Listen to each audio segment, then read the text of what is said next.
Depuis 1 an et demi, l'affaire DSK défraie régulièrement la chronique. Elle est même passée de la rubrique des faits divers à la page culture.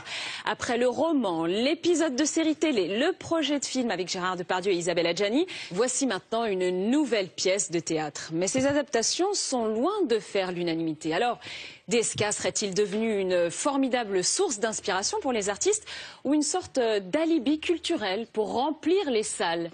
C'est la polémique de la semaine. Elle est signée Quentin Canette. C'est devenu un mythe aujourd'hui. Un mythe, c'est une sorte de roi lyre du 21e siècle, DSK. Théâtre, livres, séries télévisées, même un film sur DSK est en préparation. Pourquoi cette histoire excite-t-elle autant l'imagination des créateurs? Peut-on réellement parler de culture? Ou l'affaire DSK n'est-elle pas devenue une sorte d'alibi pour faire de l'argent?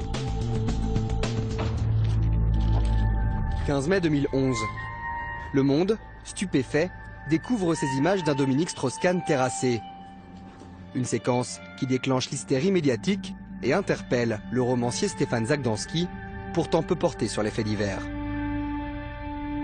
C'est l'affaire Dreyfus du 21e siècle, tellement elle a défrayé la chronique. Il y a eu plus de couverture médiatique sur l'affaire de DSK durant le seul été 2011 que sur le 11 septembre 2001, ce qui est effarant. L'auteur enquête, se plonge dans la psychologie des personnages et publie Chaos brûlant en août dernier. Un travail de romancier et non pas de journaliste que revendique Stéphane Zagdanski. À sa sortie, aucune critique n'a remis en cause l'aspect culturel de l'œuvre. Le romancier, il est celui qui va nous expliquer ce qui se passe dans le cerveau de quelqu'un comme DSK. Proust disait « les romanciers devinent à travers les murs ». Voilà, donc c'est ça la valeur ajoutée, si vous voulez, c'est ce que aucune caméra ne peut montrer. Qu'est-ce qu'il y a dans la tête d'un homme pareil pour qu'il en arrive là, à saboter sa carrière sur un coup de tête, si j'ose dire, un coup de sexe, une folie libidinale, et qui fait que tout s'écroule sous ses pieds. De cinéma et de théâtre prêts à surfer sur la vague DSK pour relancer leur carrière.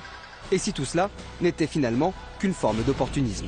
Ce qui est opportuniste, évidemment, c'est le film porno, c'est la boisson DSK, etc. Là, évidemment, il y a aussi quand même ce genre de choses. Et c'est pas terminé. On aura une savonnette DSK, on aura des préservatifs DSK. On a encore du DSK pour plusieurs décennies, c'est sûr et certain.